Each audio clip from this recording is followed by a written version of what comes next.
अस्सलाम वालेकुम दोस्तों, बहुत ही सैड न्यूज़। एयर इंडिया का जहाज़ क्रैश कर गया और ये ऐसा बदकिस्मत जहाज़ था AI-171 एयर इंडिया, और ये ड्रीम लाइनर था।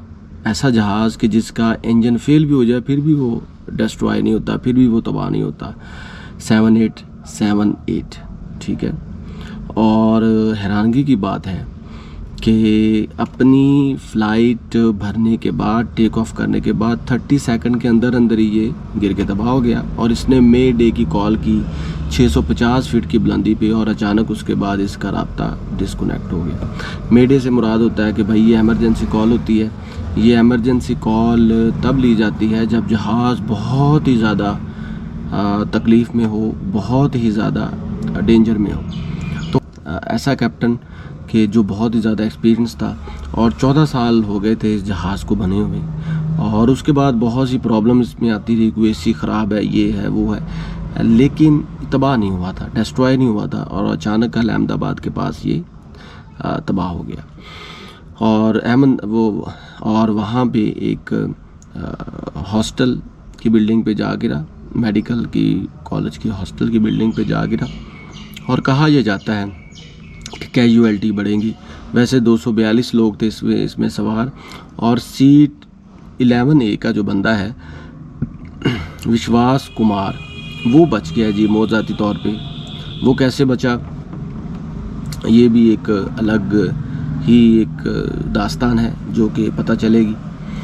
खैर, किस्सा मुसरन ये कि इस जहाज़ की तबाही के साथ बहुत सी टेक्निकलिटीज़ के फॉल्ट्स हो सकते हैं।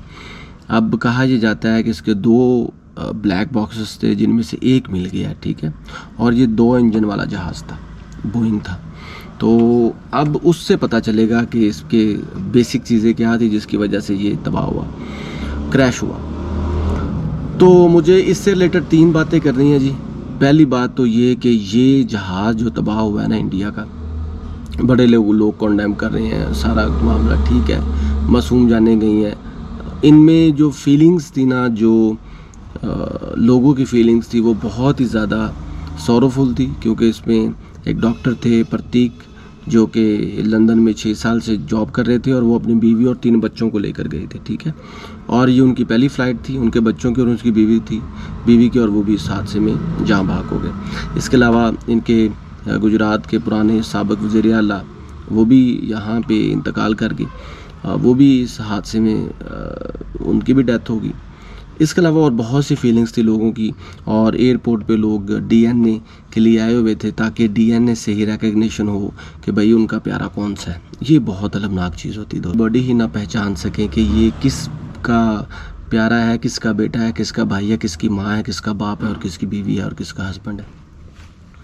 खैर, एक चीज़, दूसरी चीज़ ये है दोस्तों कि फीलिंग्स के साथ साथ एयर इंडिया का इससे पहले भी बहुत दफ़ा वीडियोस में देखा गया है कि भाई वो उसका एसी ख़राब है या कोई और प्रॉब्लम्स हैं, तो उन्होंने टेक ऑफ कर लिया। एयर इंडिया के जहाज़ों के मतलब, एयर इंडिया की एविएशन अथॉरिटी के मतलब, एयर इंडिया की कंपनी के मतलब, क्यों वो मिसबिहेव बहुत करते हैं। खैर, ये चीज़ें अब मायने नहीं रखती, बहुत सी जानों का नुकसान हो गया। और कब सुना है कि उनके वज़ीर आज़म आज जाएंगे अहमदाबाद जाएंगे, और इस पूरी सूरत हाल को देखेंगे, और भी सरकारी लोग वहाँ पे जाएंगे। अब एक चीज़ है, 2 चीज़ें वो होगी, और लास्ट चीज़ ये है दोस्तों कि जान किसी भी कंट्री की हो, सारे लोग कंडेम करते हैं। पाकिस्तान से भी बहुत से लोगों ने कंडेम किया, इवन तो हमारे प्लेयर्स ने भी कंडेम किया। लेकिन अनफॉर्चुनेटली जब कभी भी कोई पाकिस्तान में, अल्लाह ना करे, इस तरह का हादसा होता है, या कोई फ़लस्तीन में बच्चे शहीद होते हैं, या कहीं पे भी होता है, तो ना इंडिया की मीडिया उसको कंडेम करती है, ना उस पर अपने कॉन्डोलेंस का इजहार करती है, ना ही उनके प्लेयर, और ना ही उनका कोई सरकारी बंदा। ये गलत बात है। ये इनके लिए एक वैसे सबक है कि हम पाकिस्तान की तरफ से, हमारे PM साहब और दूसरे बहुत से लोग जिन्होंने इसको कंडेम किया, क्योंकि मासूम जाने हैं, वो तो किसी भी कंट्री की हो तो उस पर कॉन्डोलेंस सारे लोग करते हैं, ठीक है। और बाकी ये है कि ये इंडिया को सोचना चाहिए कि इतने हार्श ना हो जाएं कि जब कभी भी अल्लाह ना करे पाकिस्तान में कुछ तरह का वाक़या होता है तो वो मुस्कुराते हैं, वो हंसते हैं। अगर फ़लस्तीन पे बच्चों पे जुल्म होते हैं तो उनके बहुत से लोग कहते हैं जी ये फुटबॉल बना दिया, ये बहुत अच्छा कर दिया, फुटबॉल ग्राउंड बन गया, ये ये तो बहुत अच्छा हो गया। तो ये इन चीज़ों से परहेज़ किया करें। अब देखिए, अब आपके घर भी मातम है तो अब आपको सोचना चाहिए कि आगे क्या करना है। तो बाकी अगेन जितने भी जो फैमिलीज़ हैं इंडिया में या ब्रिटेन में, जिसमें 53 लोग ब्रिटेन के थे, 7 लोग पुर्तगीज़ थे, एक कैनेडियन था, बहुत से कपल्स थे जो इसमें सफ़र कर रहे थे।